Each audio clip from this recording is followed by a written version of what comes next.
Best SMM প্যানেলে কিভাবে ticket open করব তার প্রক্রিয়া। টিকিট হচ্ছে সাধারণত একটি মাধ্যম যার মাধ্যমে আপনারা সাপোর্ট টিমের সাথে কথা বলতে পারেন বা যোগাযোগ করতে পারবেন। অর্ডার বা পেমেন্ট অথবা চাইল্ড প্যানেল বা আদার্স যে কোনো সমস্যার জন্য আপনি চাইলে আমাদের সাপোর্ট টিমের সাথে যোগাযোগ করতে পারবেন টিকিটের মাধ্যমে।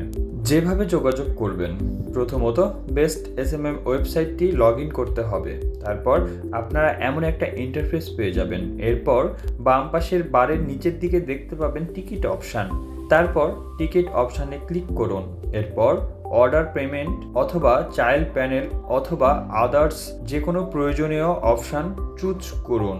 অর্ডার নাম্বার দিয়ে আপনার সমস্যাগুলো মেসেজ আকারে উল্লেখ করে সাবমিট টিকিটে ক্লিক করুন। তারপর আপনার মেসেজটি সাপোর্ট টিমের কাছে পৌঁছে যাবে। এরপর তারা আপনার মেসেজ পর্যবেক্ষণ করে আপনার সমস্যার সমাধান করে আপনাকে ফিডব্যাক দেবে। এছাড়া আপনারা জিজ্ঞাসা অথবা লাইভ চ্যাটের মাধ্যমে কাস্টমার সাপোর্ট নিতে পারবেন। ধন্যবাদ।